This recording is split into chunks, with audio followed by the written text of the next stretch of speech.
Hello everyone and welcome to RealTalk with Odun. My name is Odun Akirele and we are happy to be coming your way once again today. Good afternoon, good evening, good morning, wherever you are in the parts of the world. Hope you're having a blessed weekend. So on today's show, we'll be talking about something that is very rampant in the society right now. It's something that, in fact, let me just give you a small story of that came out in the tennis world this past week, and coincidentally, I was prepared for this topic even before this story came out this past week. There is anybody that knows me knows I like watching tennis, and there is this tennis star that I used to be fond of. My perspective changed this past week when one of his ex came out to say she was abused. And you know, when you hold someone in a very high esteem, you hold someone in a position of respect, and you hear things like that, it kind of diminish your respect. It kind of make you question why you like that particular person. And for me, that's why I used to word that. It used to be one of my favorite tennis players. And the story broke out this past week that he actually abused his ex. And there was actually pictures that when you see them, you cringe. It makes me cringe, and like I said, it made me lose my respect for him. And so on today's show, we'll be talking about abuse, we'll be talking about domestic violence, we'll be talking about rape. So the topic for today is rape, abuse, and domestic violence. We don't want to sugarcoat it. We decided to just call it what it is: rape, abuse, and domestic violence. And with me on the show today is two people that I know are very passionate about this topic. One of us, our guest, is actually a returnee. She was here like a few weeks ago, and she has a foundation that that is particular about what we are talking about today. In fact, both of them have foundations that deals with rape, abuse, and domestic violence. My first guest name is Adewumi Adefunke Oluremi. She's a voice to reckon with. Oh, sorry, she's a force to reckon with when it comes to sensitization. Sorry, I'll take that again. Adewumi Adefunke Oluremi is a force to reckon with when it comes to sensitization and justice against rapists, abusers, and domestic violence offenders. She is a humanitarian, a philanthropist, and lover of children. She is the CEO of the Food Sense Shop and the founder of Black Diamond Support Foundation. Black Diamond Support Foundation is a non-profit organization that supports and empowers women, especially widows and single mothers. She also manages shelters that becomes a place of refuge for abused women and children. She is well known in the slums, giving hope, medical assistance, well-being, and educational support to indigent children across the country. She speaks against domestic violence, rape, child abuse, and molestation. She is passionate to see both children and adults live their potentials to maximum capabilities. Her popularity soared high with her annual outreach tagged Project 5000, which is bringing 5,000 indigent children together across the slums for Christmas party, free medicals, free back-to-school packs, free feeding, and free clothing. She holds a bachelor's degree in guidance and counseling from University of Ado-Ekiti back home in Nigeria. She also has a master's of arts in international relations and strategic studies from Benue State University, Makurdi. She's also an associate member of the National Institute of Public Relations, working with an oil and gas firm in Lagos. She is a mother of two beautiful children. Welcome to the show, Defunke. She's popularly called Defunke, so don't be surprised if I call her Thank Defunke. you. Welcome. We are so happy to have Thank you on the you. show Nice, today. nice being here. Yes, Yeah. thank you, Odu. Okay, my second guest, like I said, is a returnee. She was here a few weeks ago. If you remember the person that took me to the, what will I call it? She grilled me about tights. So she's back here again. Her name is Adebimpe Oladesu, and she's a trained electrical engineer from Yaba College of Technology in Lagos, Nigeria. She has a passion for fashion, and that passion made her starts her own fashion company called Berry Fashion in Houston, here in the United States. She is an extraordinary woman who is passionate about God and people. She inspires people to fulfill their purpose and their God given assignments. She is the convener of Ardent Women International, which is called Our Art for God and Service to Humanity. She is a purpose driven woman, a nation builder who believes in empowering women, and an advocate against human trafficking. She is a senior pastor of the Pastors Abode TPA in Houston, and she's married to her best friend from her college days. They have four lovely children. Welcome to the show, Bingbe. Thank you so much. We are I'm so highly glad to have honored. you again. Thank you. All right. Now, let's go straight to the topic of the day. And I'm going to address the first question to you, Defunke. What is actually the difference between domestic violence and abuse? Is there a difference? Yeah, there's a difference between domestic violence and abuse in the essence that abuse is the general word to use, is a compound word to use under which we have different kind of abuse. So you can't say, okay, she's going through abuse. The next question is, what kind of abuse is she going through? Is it emotional? Is it financial? Is it psychological? Is it verbal? Is it domestic? Domestic abuse is when you're is infiltrating physical harm towards another person that is vulnerable, no matter what that person is. It can be to your spouse, to your child, to your house help, to your neighbor. What is done in the vicinity of a home or a place of abode. That is what we call domestic abuse and all of that. So it's just a part of abuse that people go through in the midst of other abuses. So abuse is just a general term that can Okay. be break down to 6 to 7 types of abuses. Okay. So domestic violence actually comes under abuse, is a form of abuse. Yes, Okay. All right. yes, Thank it's you. a form of abuse. Okay. Bingpe, so the same question to you. What is your own? Do you think there is a difference between domestic violence and abuse? And if there is, what are they? Okay, domestic violence and abuse. Well, there's not so much different between both of them, but it's just that when you talk about domestic violence, it's just a kind of a step forward, or it's more than just the normal. We have abuse in different forms, just like my partner here has just said. We have all manner of abuse. We have the physical, we have the emotional, the financial, even religious abuse in so many ways.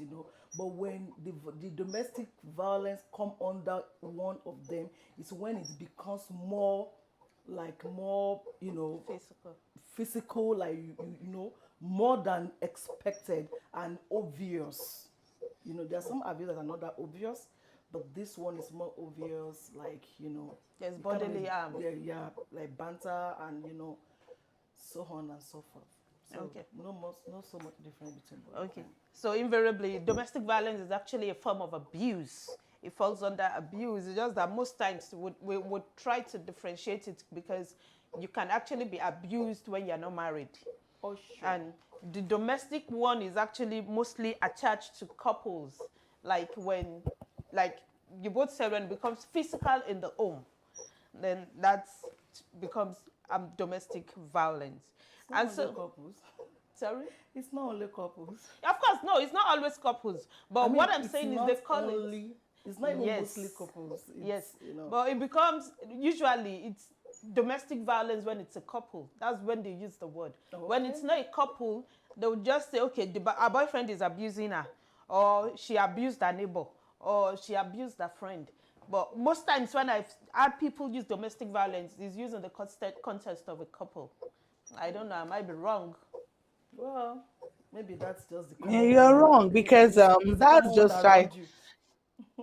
Yeah, I think that's just is wrong because that's what we try to change. Any abuse done from one person to another person in a place of abode is called domestic abuse. So it doesn't have to be husband to wife. It doesn't have to be wife to husband. It can be from the father to the children, from house up. Everything still fall under domestic abuse, domestic violence, because it's done under the context of an abode. But like you said, everybody just use the word domestic violence and everybody, oh, it must be an husband and wife, but it is wrong. Yeah. It is Okay. not only husband and wife that can experience domestic abuse. The father can do to the children, the brother to the sister, all of them still fall under domestic abuse. Okay. All right. Thank you so much for that clarification. So, in that context, where do we now place child abuse? Your question to Child abuse is okay. Hey, child abuse is a form that is also generalized. Okay. What kind of abuse is the child going through? Is the child going through infiltration of pain? Is the child going through is it sexual abuse? Is it emotional abuse? Is it is child abuse is also a general term. This is the reason why most people don't really get solutions. Because when you say, oh, this child is going through child abuse, the general term makes it to look so I want to use it makes it look so complacent that okay, it's child abuse until it is being broken down and explained. I want certificate to shed more light to it. I don't know if I'm Okay, the question again that's under Other one okay, does child child abuse. abuse. Okay, now child abuse is very, very, very broad. You know, most of the time, or most times, we don't get proper therapy when people say, "Oh, she's been abused." She's been abused, and many it comes to many people think that when they say she's been abused, the first thing they think about is, oh, sexual. But you know what? I want to bring to your notice today that most of the time, in fact, the most common one of child abuse is even the one from parents to children. Do you understand? So we have all form of abuse. When talking about child abuse, we have the substance abuse, we have the physical one, we have the emotional abuse, we have the mental abuse, and so on.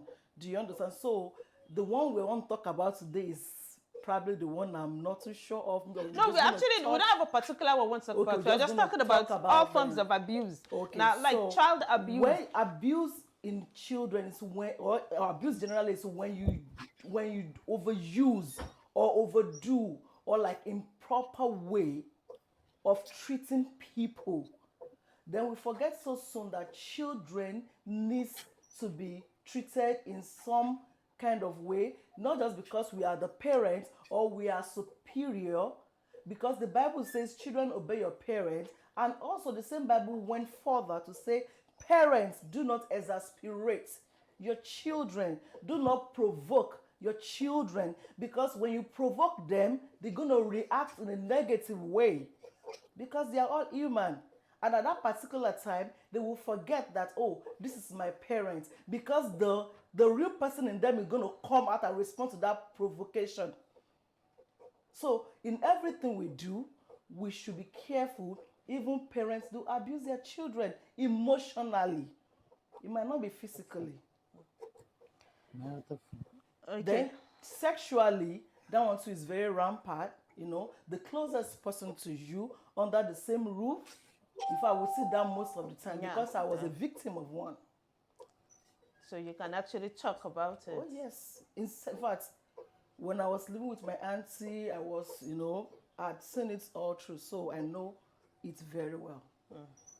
Okay. All right. Thank you for yeah. at least being vulnerable with us by telling us that.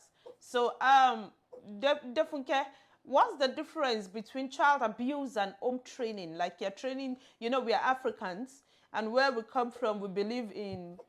I know things have changed a bit now, but while we were growing up, there was the use of I won't call it force. I will say spanking, beating, and all that happens when we were growing up. So, what's the difference between child abuse and you trying to train a child or trying to inculcate the normal and the respectful way of life into a child?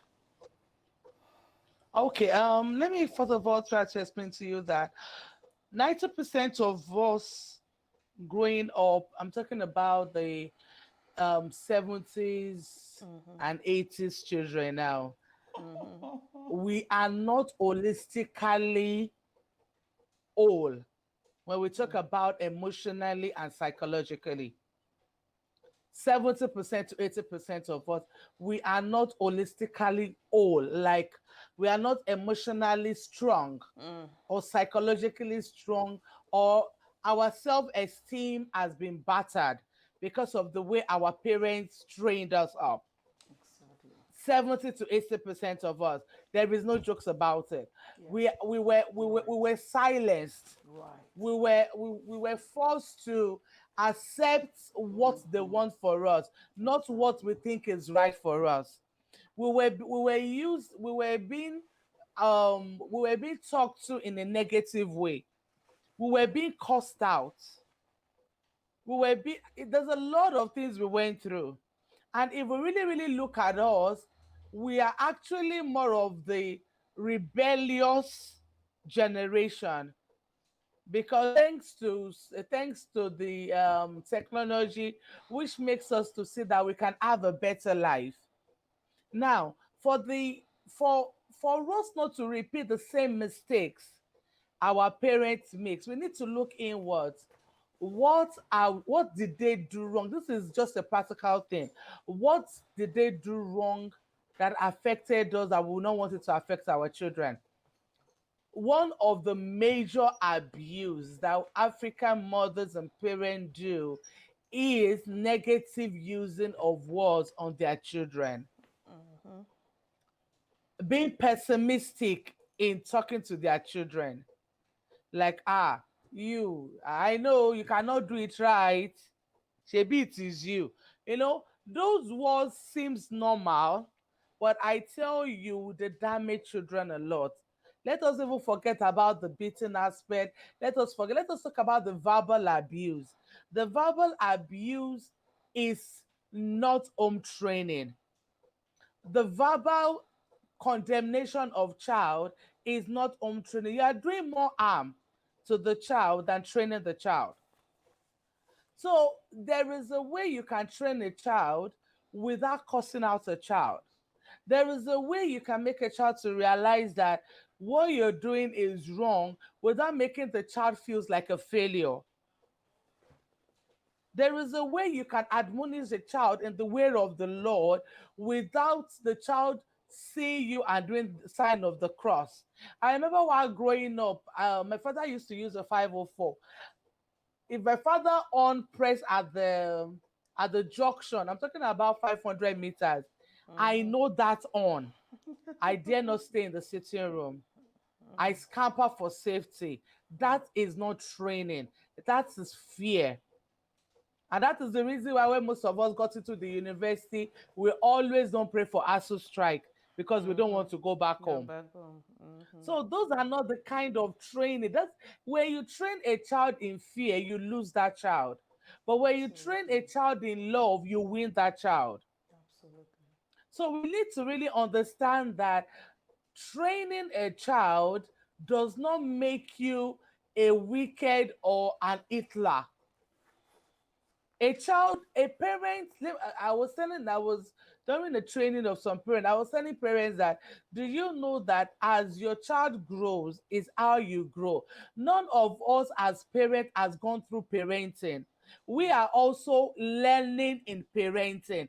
So are this child also learning in growing up. So as this child needs are different from their former needs, their behavioral needs is different from when they were age 2, age 3, age 4, age 5. So are the parent. So when you try to condemn a child, you need to look inward. What are your parental skills? Have you also up your game, or you're still training them of 2, 3 years ago? That means you also needs to be questioned. So training of a child also has to do with the parent. How much does the parent know the child? How much does the parent communicate with the child? How much does the parent know, oh, this is the puberty stage coming up? These are the changes. What am I going to do? How am I going to re-strategize to train my child properly? No, a parent just believes that it is a yardstick for everybody. And the funny thing is, worst part of it is comparing your child to another person's child. That is Mm-hmm. another mistake most parents make, not knowing that children are different from each other. Mm-hmm. I Okay. have a twin, a boy and a girl.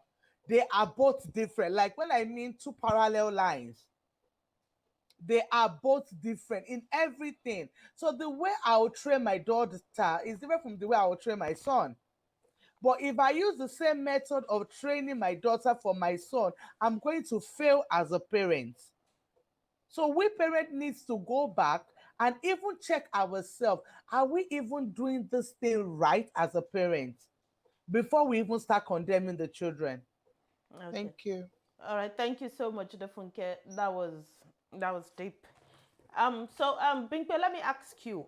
Let's actually talk about sexual abuse Okay. of a child, sexual abuse and rape. I think we should actually establish the facts that if there is a difference between sexual assault and rape of a child, is there a difference? Hmm. Well, slightly, or like, well, I say slightly, or they are most like same thing, because both of them involve mostly, well, some rape does, well, I don't know. I think some doesn't really involve violence. Most of them involve violence, you know, but not all of them, you know. So when you rape, it's when the other part doesn't give his or her Consent. consent. But sexual assault is totally violent because at times you rape. Well, I've seen some people, or I've really mentored some people that has been through rape, but they did not struggle, but yet they did not give their consent during the, Is that still not violent? Is that still not? like when you talk about violence, that means you really have to involve in physical battle, like, or like you like Or you were struggling, battered in the or you process, you understand. were At beaten least in the you have process, to show your displeasure you physically. fought it. You understand? Or physically, you have to show it. But like the person that is, involved, like Rapist the or rapist. the Number abuser. one, people that do that, they of course more powerful than you. They are like in the superior as part, because when they are doing that, they are only taking advantage of you. Even if you are like, at times it might be their physique, of course you can't struggle with such person, or else you're going to lose it. Do you understand? So for me, both of them are like almost same thing, but one is more violent than Yes. the The other. other. Okay. All right. Definitely. Let me ask you the same question. Sexual assault. I think, to me, I think sexual assault is like maybe someone touched you where they're not supposed to touch, like touch your private areas, touch your private parts, touch areas of your body that they are not meant to touch, or make comments, sexual Yeah. comments to you as an underage person. And then the rape is actually, like you said, not giving consent, like actually the penetration, the violent penetration of some of you as a person. So I want to ask you, what's the difference between sexual assault and rape? Okay. Under sexual abuse, we have the two, and the Mm-hmm. two is rape and under sexual abuse. Yes, we have the two: the sexual assault and rape. Now, on the rape, then we have the child rape, we have the spousal rape, we have Yeah, the spousal and the child rape. Now, sexual assault is mostly touching, groping Inappropriately. in a inappropriately where you are not given consent to do that. And then it doesn't have to be your girlfriend. If your girlfriend, Yeah. if you want to touch your girlfriend in an inappropriate way, hey babe, it has to give a consent. But you touching or smacking the bum, pressing the boobs, groping, it's a sexual assault. Or if you're talking to somebody in your office and you're just talking sexually, or Yeah. you're flirting with somebody you have the connection with, it's a sexual assault. That is what they call verbal sexual assault. Using words that are inappropriate in an environment that's not supposed to be. Even husband and wife, there's sexual assault. Like the husband is on the pulpit, the wife is seated, and the husband is talking about, oh, I'm going to have sex with my wife tonight. It's a sexual assault on the wife because the wife is embarrassed, and a lot of stuffs like that. But rape is actually a forceful Yeah. penetration of the genital of either the woman of the man on the opposite sex or the same sex. So that is where that the person has no power to resist, and there is no consent. Consent. This is not BDSM. This is about you not giving consent and the person still go ahead To do it. to rape. Now, rape may not be violent. Some people may just be Yeah. Just intoxicated like you said. and you take advantage of them to rape them. Some people may just be like, okay, rape is even maybe you went out with a girl and it got so late and you brought the girl home to sleep in your house, and around 1 a.m. you go to her and you're like, oh, if you don't give me if you don't allow me to have sex with you, I'm going to throw you out of the house. If the girl consents on that particular, with that particular Prefix. preset Condition, of, I don't condition, want preference not to throw out, that is rape because she has no where to go option. to. She's consenting because she has no Our place. safety It's is not at out of risk. her mind accepting and all of that. Yes, and that's it. So rape is just when you use the weakness of the opposite sex or the same sex to have your way sexually on them. That is rape. So that's the difference. All right. Thank you so much. And so, in that You're context welcome. of rape and sexual abuse and sexual assaults of a child, can you, as a rapist, I know you said you've, I don't know the form of abuse that you went through, but then when you were going through it, did you enjoy it? Because there was something I read about someone saying she was actually raped, and she said yes, she didn't want it, but she enjoyed it. And I looked at it like, can you enjoy being raped? Can you enjoy being Okay, assaulted? so okay, well. You see, it's relative now because the person in question, mostly is the person that can answer the question. But in most cases, there is no way you can be raped and And you you enjoy enjoy it. it. So if you talk about sexual molestation, like like I was never raped, but of course, You were so, assaulted. so now a child that is just growing has never had any encounter with any sexual partner.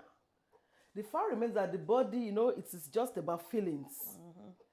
He does not even he or she has probably not has been taught what feelings are. Yeah. So somehow his or her body is Will going to respond. respond.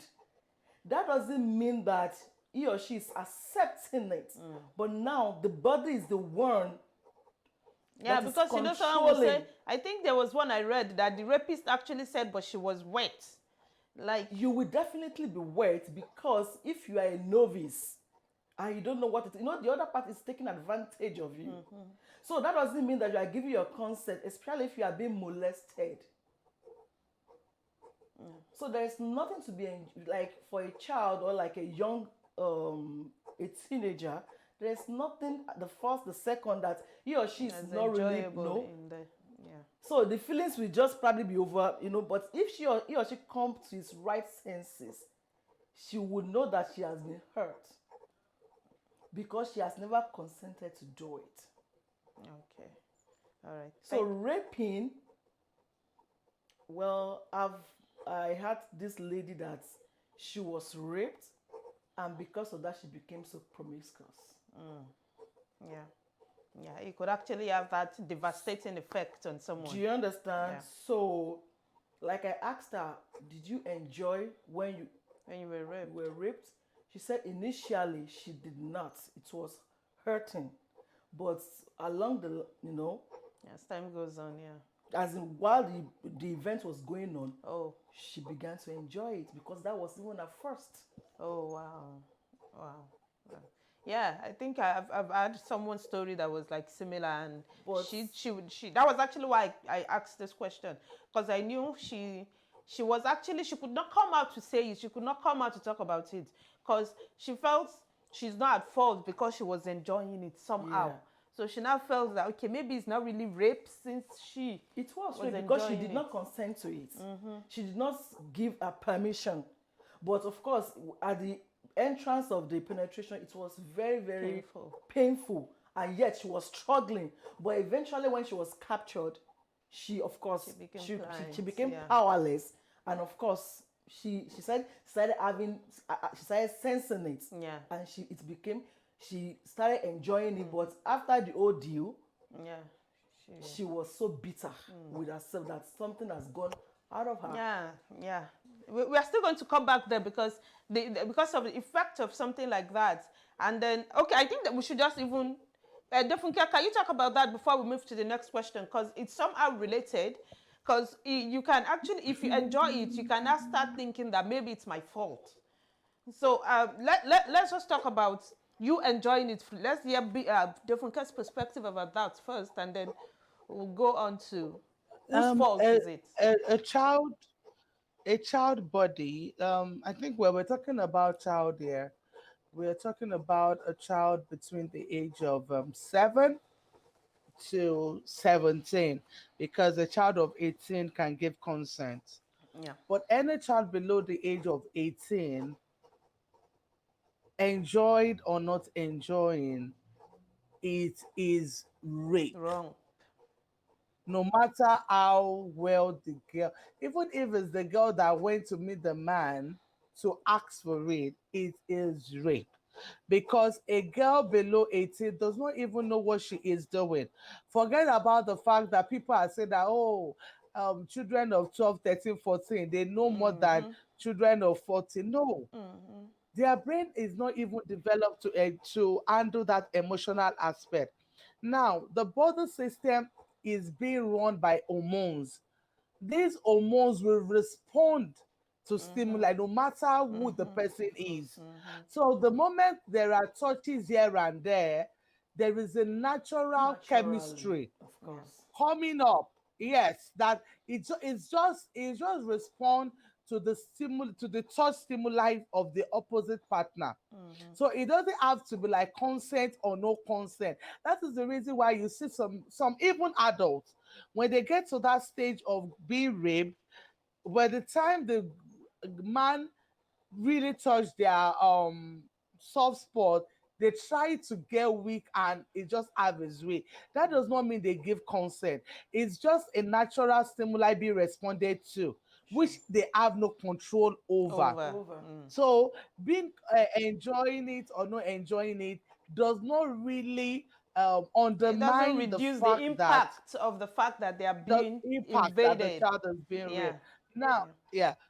yeah. Now going towards like rape is a forever destruction.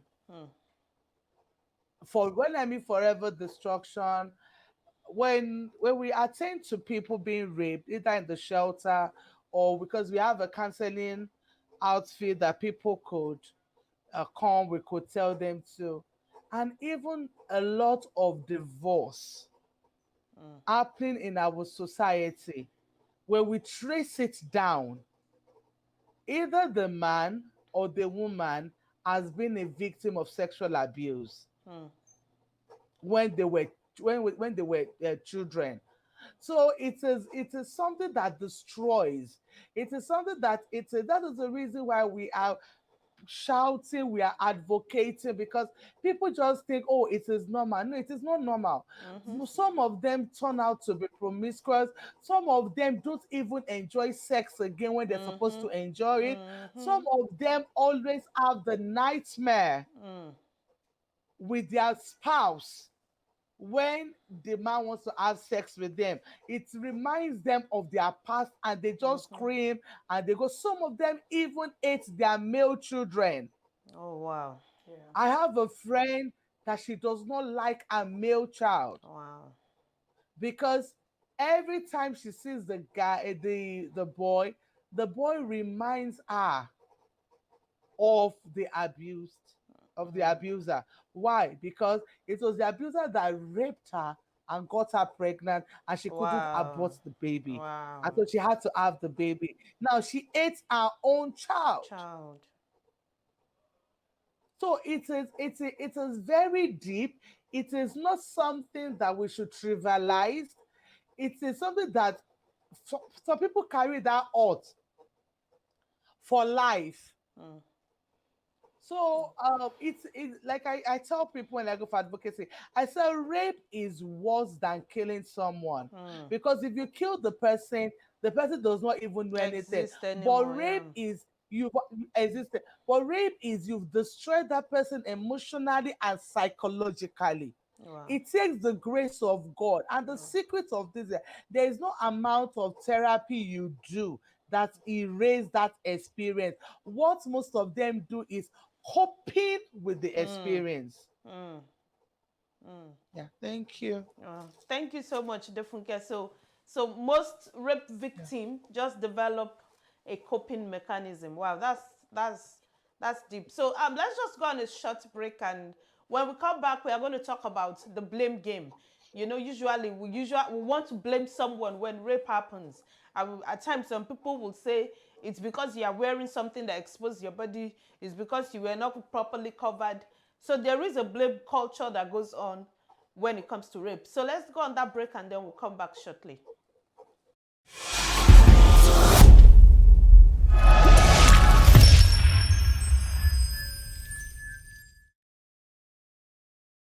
Welcome back, guys.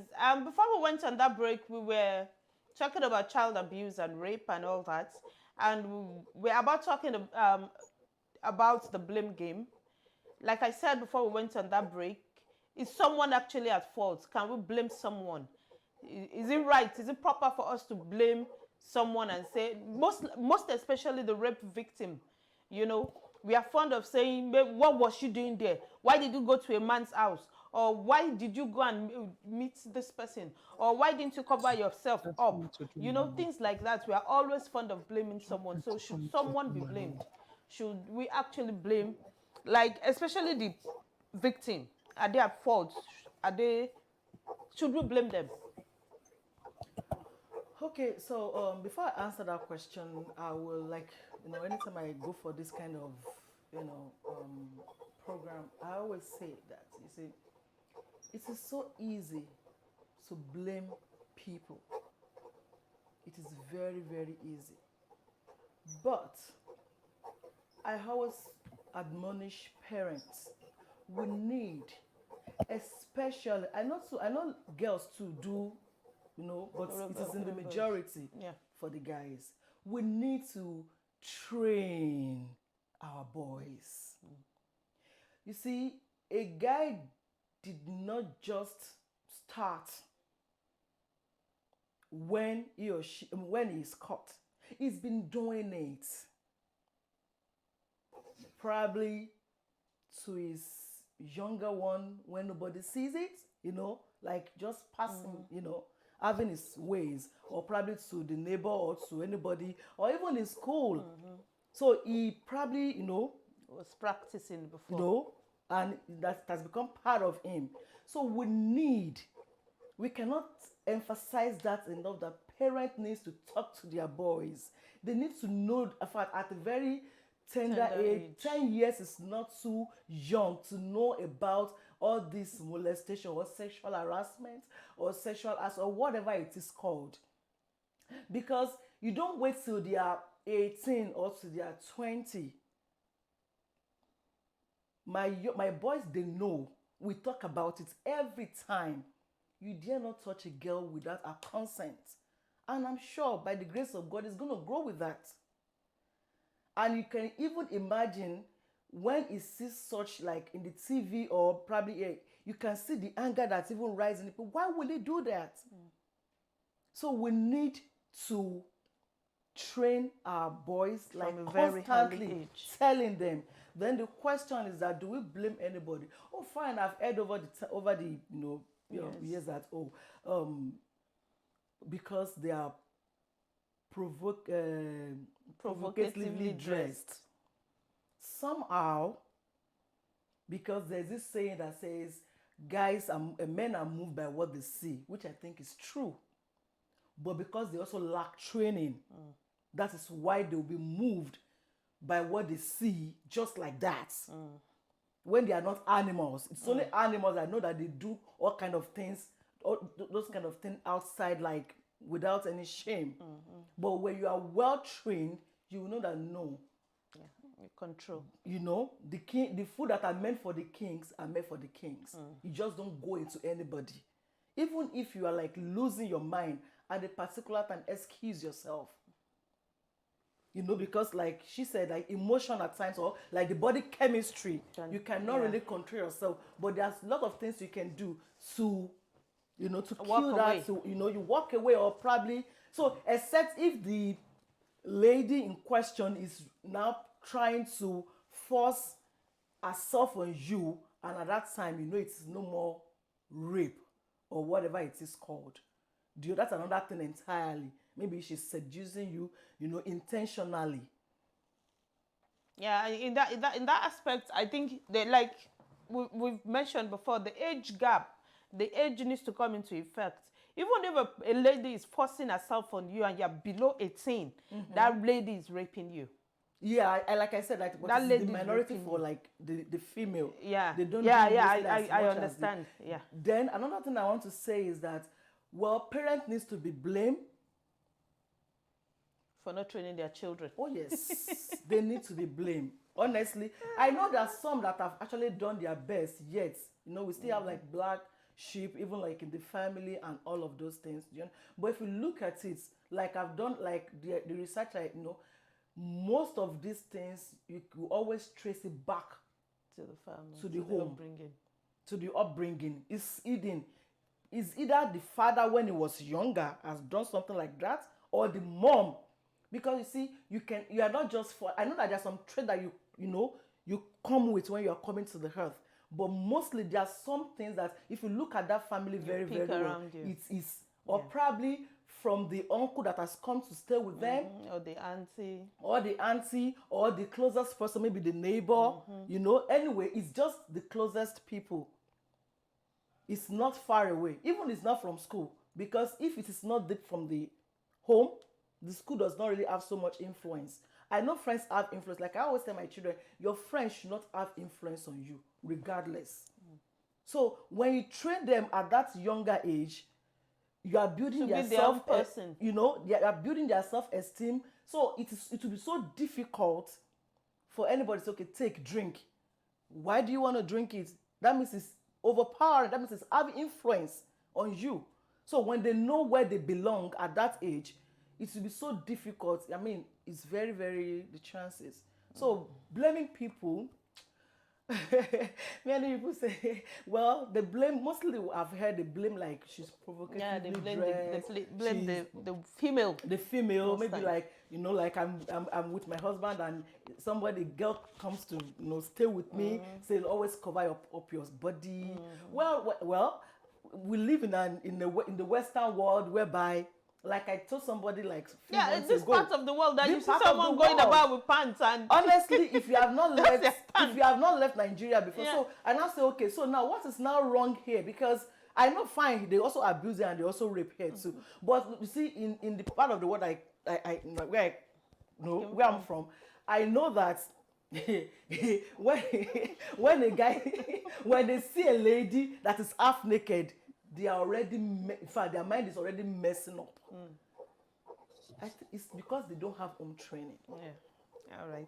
Thank you so much, Binkwe. So, Defunka, let me come back to you with that same question. Should we blame anyone when there is rape? Um, the major part of what she said, and I want to just buttress upon is we need to really understand our children. There is nothing like blame game. I don't see anybody blaming for provocative wearing because we have seen a case of 3 months old, 6 months, 1 year, two Wow. years being raped. And I don't know what is on their body that could have been Abio. provocatively That is provocative sexually enough. Abio. enhancing anybody. So I just think sometimes I think is this a mental problem? Is it a psychological issue? Is it spiritual? Are those people? Is this? It's just mess up my mind when we have cases that are not supposed to be, and especially when we are in a culture of silence. So the number one person I'm going to blame is the society, the stigmatization.